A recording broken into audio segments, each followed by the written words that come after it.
And you're watching Record Television Uganda, and this is the Daybreaker Morning Show. We are now looking at the topical discussion, and we shall be looking at the Trump-Biden just concluded elections, the effects that it has on Africa.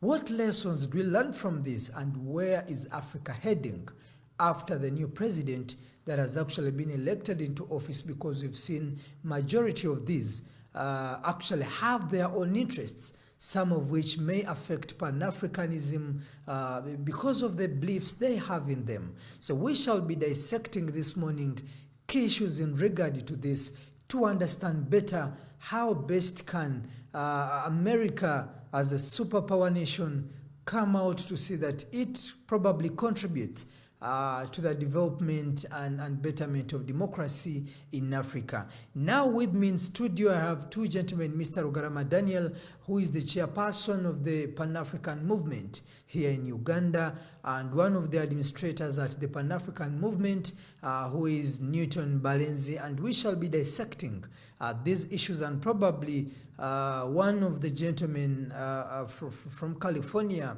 Mr. Kaidi Awadi, will be joining us live on Zoom to understand more of the issues we are talking about here. But with me in studio, I would love to give these gentlemen a chance to first say hello to the viewers out there. Good morning, comrades, wherever you may be. It's a pleasant morning this Friday to be with you. Thank you so much. Good morning, dear viewers, and I send you salutations. I wish you a blessed watching. I hope everything is well as we go on with this. You know, a lot has gone on within the week, and so much actually during elections.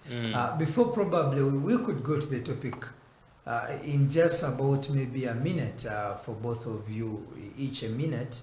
I would love to understand what you make of the situation currently in the country in regards to the elections, now that we are in an election period and we are going to discuss elections in America.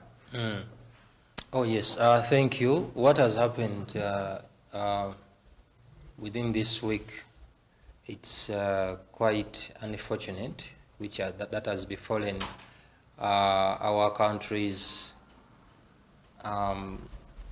democracy per se. We are having elections in quite a very unique season period, where the world is grappling seriously with the pandemic. We have seen dire effects even here in our country, besides the sick who have now, the numbers are really accumulated, and we've been told that all our intensive care units are filled up with the sick.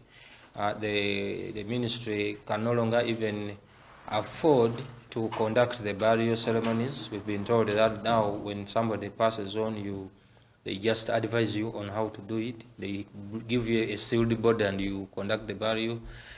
We are seeing countries in Europe imposing full lockdowns as well as partial. But also, we also seeing again demonstrations in the same countries protesting these lockdowns. Actually, some have even gone to court. Here in neighboring Kenya, the court just ruled recently that the president didn't have the powers to lock down schools. So a lot is happening. But also the same pandemic, I'm still giving a background to the pandemic. The same pandemic has been one of the key determining issues to who was supposed to win the U.S. elections. And because President-elect Biden presented maybe a better roadmap towards fighting the pandemic, he actually won. Coming back here, Africa has had quite a unique experience with COVID-19. So far, we are the only continent which has registered quite few number of infections as well as fatalities. Now, this one is quite attributed to a number of factors, some of which is that maybe the disease affects mainly the aged, and yet Africa is a very young continent. Personally, you can't believe, these days I'm amazed that I'm young, I feel I'm young and I look young, but can you imagine I'm no longer part of the 75% of the population? It's funny, I'm among the 25%. So this has partly contributed to our low fatalities. However, the disease is serious and people are dying. Even one of our colleagues recently lost their daughter. She was young, she lost breath, she couldn't be supported, and she passed on. So under these circumstances, at the same time we have politics. And you know, politics is another activity which makes us happy, joyful, to express our feelings and emotions. And now that one has caused the biggest impasse in our politics. People feel like we should be left to enjoy. We should be left to express our feelings, solidarity, and fun. And boom, boom, SOPs are not being followed. Okay. They are very difficult to impose, and one of the, some of 3 or 4 presidential and the other candidates were arrested. And some young people decided to come on the streets to demonstrate. But the way they were demonstrating was, I regard it was unnecessary, uncalled for. As a person of this age who belongs to 25%, it means I'm more experienced. These feelings should be managed. I wonder why the leadership of NUP cannot advise their supporters, because these people claim they are supporters of NUP, and the NUP has not distanced itself from them. Yes, they are Ugandans. I wonder why NUP cannot come out and tell people that the situation is worse. Don't confront security agencies. Protect your lives, stay at home.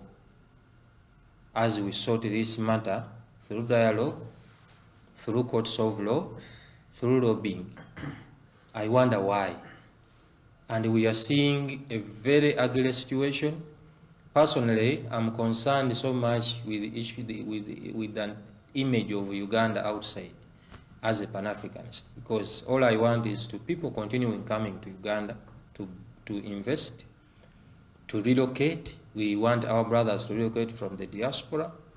We want our people also to move from here. You go to another country, when you are respected, they know you have gone there to sell democracy, because you've been progressing in that. But now with these images, it brings us another big cost to convince people who are coming here for our oil, for the minerals, to invest in agriculture, that it is all well. It is quite unfortunate. Well, Mr. Rugarama, you hear Newton putting on points right there, saying the current situation in the country actually brings about fear in regard to the people that come to this country, and which directly affects Pan-Africanism. And that's to him. It's been a beehive of activities this week, ever since you last appeared on this show last week on Friday. What do you make of these events as we head to our topical discussion? You see, comrade, very quickly on this. My brother here has mentioned so many things. I will not take that path, but I appreciate that contribution. When you do not have a brand of your own democracy, this is what you suffer. I can assure you that the unfolding events in Uganda now, which is not new, we've seen it before. We saw even worse with retired Colonel Dr. Chiza Besigye, you remember. On the African continent, generally speaking, we have seen very ugly situations, and there is a general feeling, especially from those who run the media, that this is how Africans do their thing. No. It's very embarrassing now that even the so-called utopia of democracy, America, is grappling with it is suffering from its own democratic paths. Uganda, and especially when you look at these arrests of the presidential candidates and what have you, you do not take away the fact that here is a situation whereby we are grappling with the virus, coronavirus, and there are guidelines that have been issued from Ministry of Health that go through to Electoral Commission. Now these guidelines must be adhered to. Frankly speaking, we've got the rule of law. Under the rule of law, if the population that has decided to join active politics under a political party or individual merit is not governed, is not structured, does not move through the structures, then you are not going to have any organized way of doing things. It is therefore very perturbing when you hear situations like we've had through social media, sentiments, tribal sentiments being disseminated down to the population. We've had situations of let whatever is happening be spread to the rest of the world. We've had the European Union claim they are not going to send observers. I listened to it last night, to Uganda, as if we derive our legitimacy from the European Union. We've had the likes of Amsterdam, who claim that Uganda should be cut off. And they do it to the rest of the other countries anyway. It's not just Uganda, only we're talking about Uganda. So in a nutshell, therefore, if Uganda and Africa and the rest of the world, like China did, do not develop their own brand of democracy, under which elections are conducted, we are going to still suffer what you see here. Because what is being done may not necessarily be our own. Well, that's Mr. Rugarama Daniel for you. On my screen, I can actually see Mr. Kadia Wadi there as I wait for the technical team to actually get his sound to get to us here. He will be joining us shortly live from California to interest himself in the issues we are discussing here, to understand more of actually what goes ahead. But as we go ahead with the topical discussion and as we wait for Mr. Kadia Wadi to actually join us and be part of this conversation, I would love to understand, starting with you, Mr. Newton. Comrade Valens, yes. So I would love to understand, here comes an election, there is a president-elect, one of them says that, I can't concede to defeat, I'm actually going to court to ensure that this election is annulled because it's void, it doesn't count. What do you make of such? Because we've seen Dr. Kanokiza Besigye trash election results here in Uganda before because of a lot of malpractices. So if a country like America comes out actually to mention this, what could be your take on such comments from? Maybe from now on we may redefine the terms used, free and fair.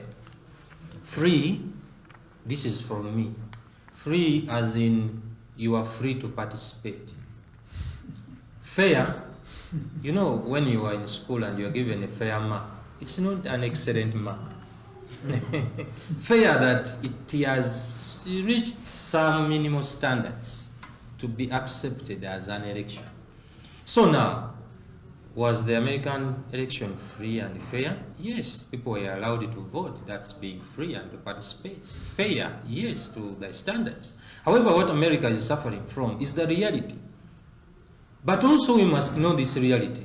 In the United States, it's only one party participating in these elections. One party. And one, what do I say? The Democrats, who are more liberal, and the Republicans, who could say are more conservative. And that's why today, when Trump was campaigning, he used to say, the way he was campaigning Biden and the Democrats is that they were taking America into socialism by promoting policies such as Obamacare, which would be supporting the vulnerable or the less privileged.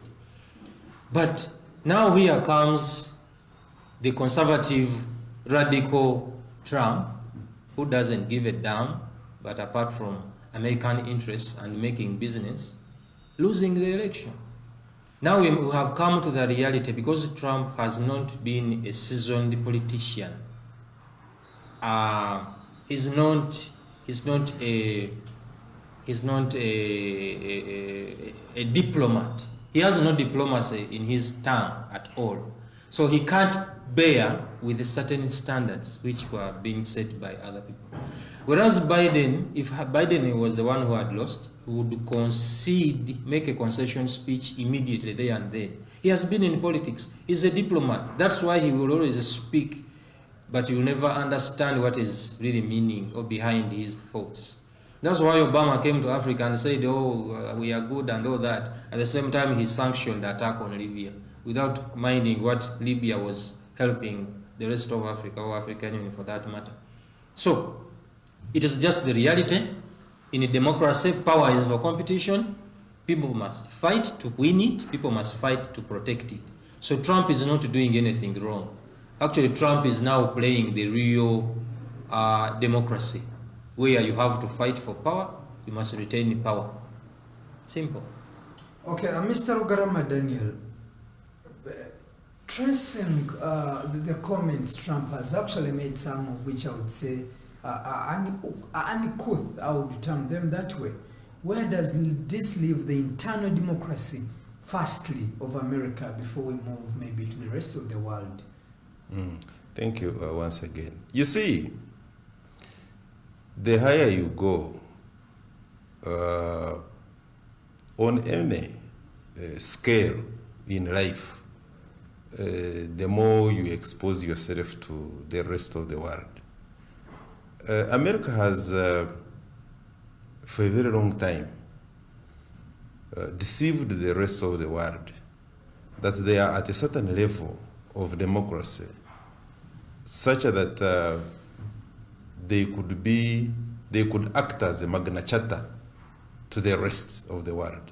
Now this is not true, has never been true, is not true, and probably will not be true 100 years to come. Trump, in my opinion, with all due respect, is very unfortunate to the people of America. You cannot be a president, even if you are a president of the smallest country, and you conduct yourself in a manner that is very dishonorable.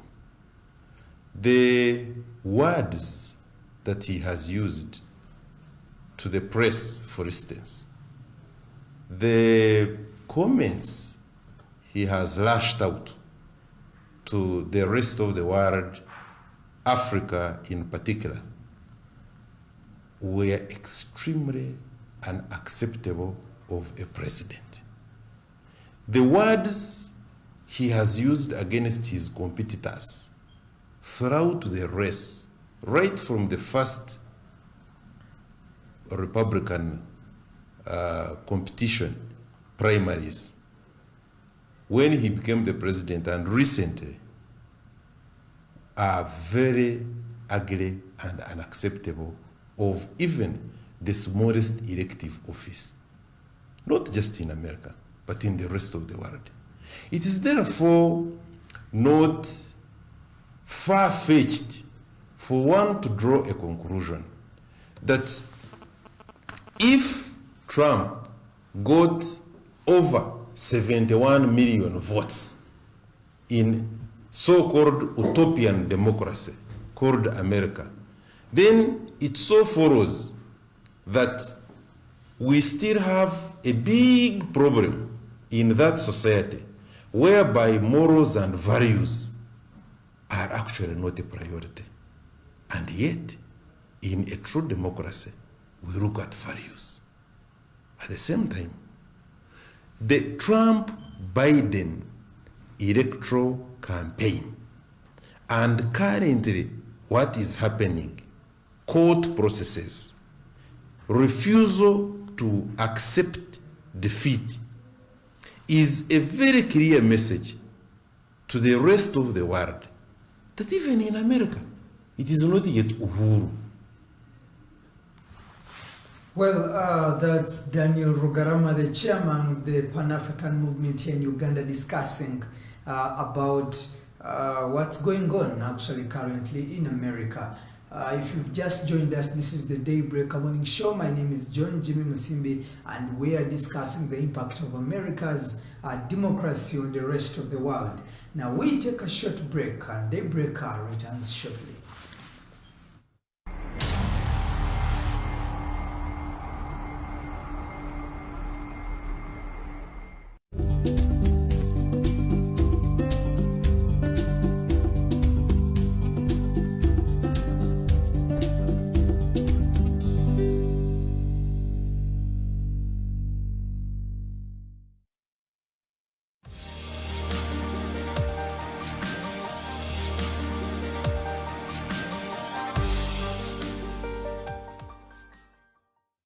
This is an announcement. Campaign period for general elections 2021. The Electoral Commission has appointed the period indicated in the table below for the purpose of conducting candidates' campaign meetings for presidential, parliamentary, and local government council elections 2021. 1. Presidential elections will start on 9th November 2020 and finish on the 12th of January 2021. 2. Parliamentary elections, directly elected MP and district woman representative to Parliament will start on 9th November 2020 to 12th January 2021. 3. City, district local government council, Lord Mayor, mayors, chairpersons and councillors will start on the 9th of November 2020 to the 18th of January 2021. 4. Municipality, city division chairpersons and councillors will start on the 9th of November 2020 and finish on 23rd of January 2021. 5. Sub-county, town, municipal division chairpersons and councillors will start on the 9th of November 2020 to 1st of February 2021. The Electoral Commission urges all political parties and organizations, candidates, their agents, supporters, and the general public to carefully observe the guidelines for this campaign period. All persons attending campaign meetings shall be required to comply with the guidelines issued by the Electoral Commission in accordance with the Government of Uganda and the Ministry of Health measures against the spread of COVID-19. This includes observing social distancing, hand washing, and wearing of masks.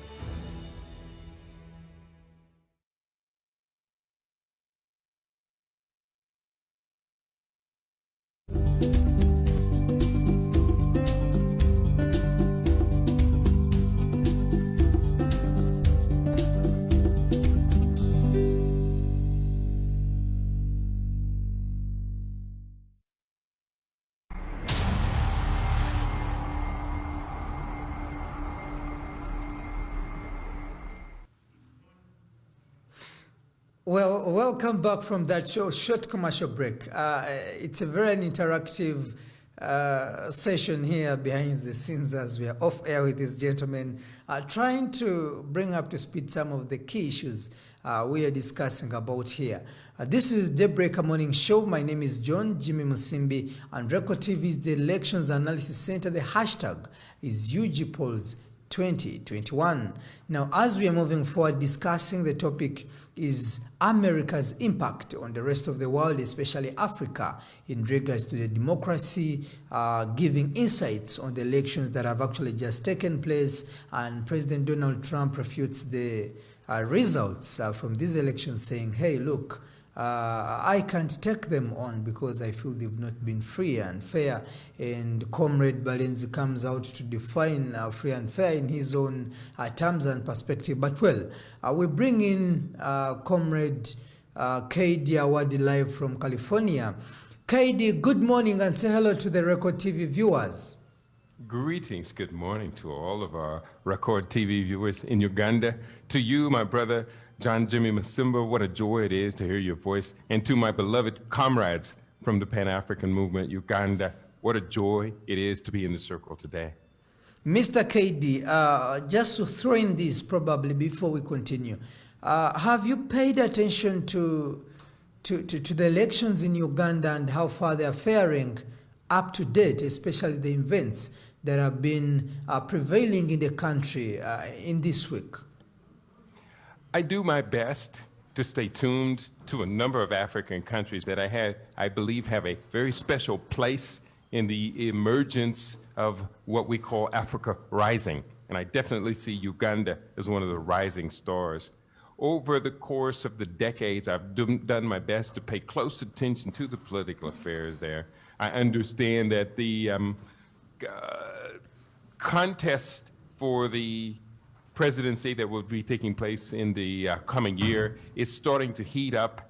And the thing about it is that I find the Western press so often has such a bias against democracy and democratic elections in African countries, and has shown quite a bit of bias over the years against the presidency of His Excellency President Museveni, that I have to be very cautious about accepting what I get across U.S. media at face value. But I'm proud of my Ugandan family, and I do look forward to another successful, peaceful, democratic election in the Republic of Uganda.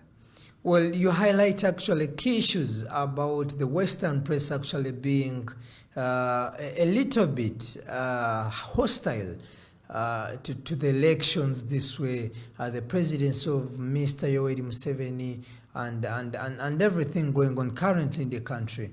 Those are some of the key issues we think that probably need to be outright, and interference of actually Western powers into African politics has actually cost the African continent a lot on the negative side. So before I get back to the people here in studio, I would love to get your take on America as a superpower country of the United States, and then the elections that have just happened there. What do you make of the entire process, right from the campaign period to the casting of the votes, to the announcement of the elections, and the comments that come thereafter? Where do you think this leaves the world at large? Oh, what a complicated mess this has become. On one hand, America, the superpower that dominated the world after the fall of the Soviet Union. Now America has seen within the last few years its global empire kind of coming to dire stages. Some say the global empire is at an end, and that America, having to turn inside of itself to see its future, has to deal with some very hostile polarization in the country. There was a Norwegian researcher by the name of Johan Galtung who put out a book that said the collapse of the American empire, what next? And he predicted that the US empire, and he predicted this over 20 years ago, would actually collapse. The global empire would collapse somewhere around the year 2025. After the second George Bush became president, he changed that year to 2020. And here we have Donald Trump now coming into the US presidency, inaugurated in 2017. And it's probably fulfilled that promise of the collapse of a global empire as much as any one single individual could have contributed. Now we have the domestic scene. And as I'm sure you've been able to tell by the headlines reaching around the world, America has become terribly polarized. The red versus the blue. In certain ways, we do see a rise of fascism. So when it comes to democracy, there's a question, how well can democracy persist in such a polarized society? especially when we have an underperforming population education-wise. And so many times people are forming very strong opinions, but they're not really doing any research other than just what they're getting from news, provocative news headlines and propaganda put out by the political parties. Democracy also has a very difficult time coexisting with the concentration of wealth and income, such as happened in the United States. The United States is experiencing the highest concentration of wealth and income in over 100 years, with just a handful of individuals making as much income now as half of the middle class population in the country. So despite all of the shortcomings and handicaps of the COVID pandemic year and the disruption to business all across the board, Jeff Bezos, who is the head of Amazon, Washington Post, and a few other major corporations under that umbrella of Amazon, Jeff Bezos managed to make $13 billion in one day. Meanwhile, unemployment, tens of thousands of people, tens of millions of people are unemployed, businesses shut down, Black-owned business are in a catastrophic decline. And so, despite all of this, there is reason to be hopeful. And I'm reminded of those words because, America has been so harsh to African countries and other countries around the world when it comes to their conducting democratic elections. But I'm reminded of those words of the brilliant comrade Malcolm X. Malcolm X said, "Chickens coming home to roost never made me sad. In fact, they made me glad." And so Donald Trump has been America's chickens come home to roost. And it does appear that the opposition to Donald Trump has gained the sufficient votes to be able to claim inauguration in January. But both parties, and I'll make this as brief as I possibly can, I'm very, very troubled by the Democrats coming in, because the Democrats are known to engage in a number of policies that are very harmful to the Black community, to the Black family especially. Both parties have essentially a corporatist, plutocratic mission or a policy that overrides everything. But when we look at the African American family, in particular African American community, two things. One is more and more of us are now looking to Africa as our right and natural future, our destiny, Africa rising. But secondly, it has become catastrophic for the Black family and community in America. I've recently done a series of studies on demographics. And in 1960, Black women had enough babies to sustain us generation after generation after generation. A woman in 1960 at that fertility rate would have produced 151 great-great-grandchildren. But today, African American fertility has fallen far below replacement. And so today, in that same woman entering her childbearing age years, 4 generations later, 2 parents would produce 1.23 great-great-grandchildren versus the 151 of her great-great-grandmother's generation. So we're going to have to be particularly vigilant here, because the Democrats, and Uganda is also going to have to be particularly vigilant as well, because the Democrats come in with certain liberal family policies that are at odds and incompatible with our African valuation of the family, of children, etc. We do know that under the last Democratic president of the United States, an undue amount of pressure was put on Uganda, Ghana, Nigeria, and other countries because they did not want to accept the Western policies regarding gender ambiguity. The idea that a person could be born one gender and then decide one day they want to be the other gender or a middle gender, or just make up one on the spot. So every one of us should be alert for many things, but let me tell you, Uganda, the youngest or second youngest nation on the planet, values children. African Americans, under liberal policies of the Democratic Party, have lost the valuation of children, and that puts our group in very big trouble. Well, that's Mr. K. Diawadi, the comrade from Live California, coming to us here. giving insights actually on very critical issues. Before we actually go to our next question, in just 30 seconds, Mr. Rugarama Daniel, what do you make of the comments he's making? I feel there is need to respond to them. I absolutely agree with my brother, Comrade Chief Kaidi. The policies, the American policies, American policy, foreign policy towards Africa, so to say, really doesn't change with the changing presidents in the White House. Bottom line, Africa must look for solutions from inside itself. But the hope that change in presidency from Democrat to Republican will provide an answer to our problems is nothing but a fallacy. Well, I think, Mr. Newton, before we move ahead, what do you make of these comments as well? Thank you. Brother Kaidi gave us more insightful into the internal situation in the United States, especially mainly on the effects on the black community. And most importantly is the issue to do with liberalism.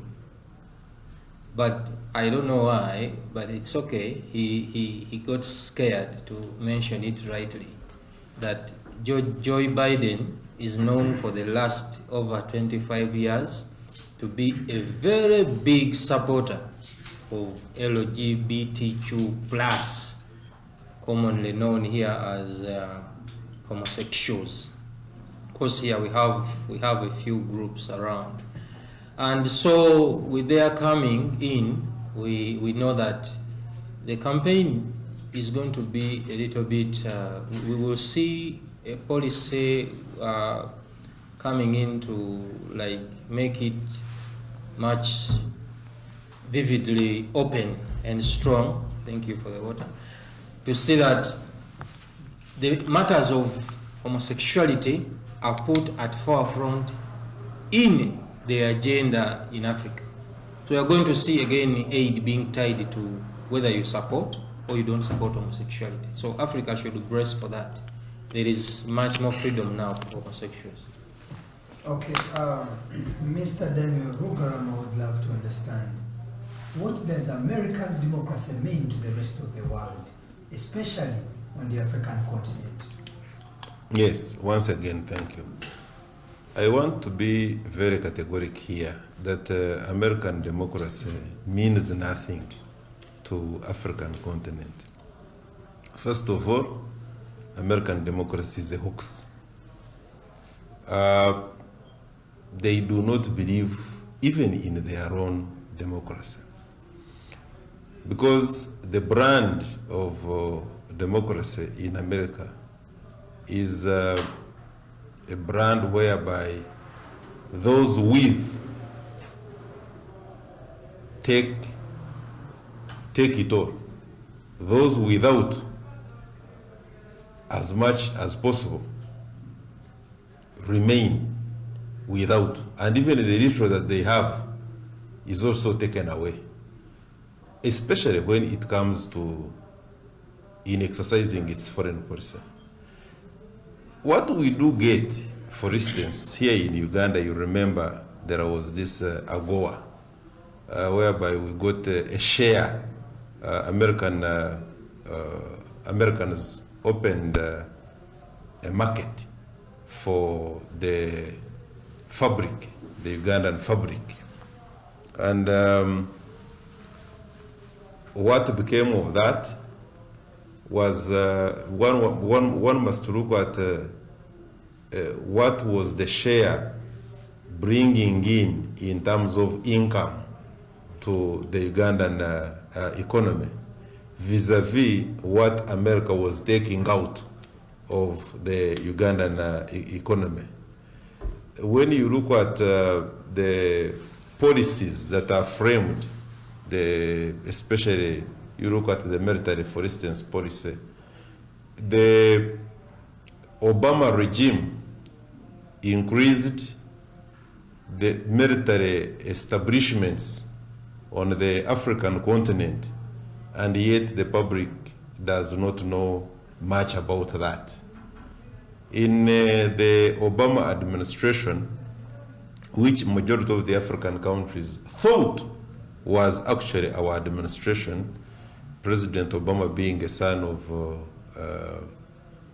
a Kenyan here, far from it, that a country like Ghana, for instance, which we look up to when it comes to Pan Africanism, a country of Osejefo, Nkwame Nkrumah, for the very first time, the Obama administration penetrated and opened one of the biggest military bases on the African continent. Now we know what that means.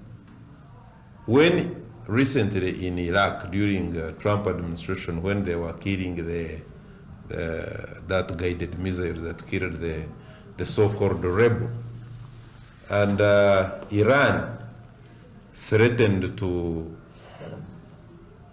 withdraw all troops and dismantle the establishments of America, including the military base, then Trump reminded them that you will have to pay for all the costs of the construction of that same base. Of course, you can say, no, we are not going to do it. But you see, because of the banking systems, they have got your money elsewhere, and they are able to freeze it, so they will pay themselves. So, at the end of the day, the democracy in America, whether it is from the Democratic point of view or the Republican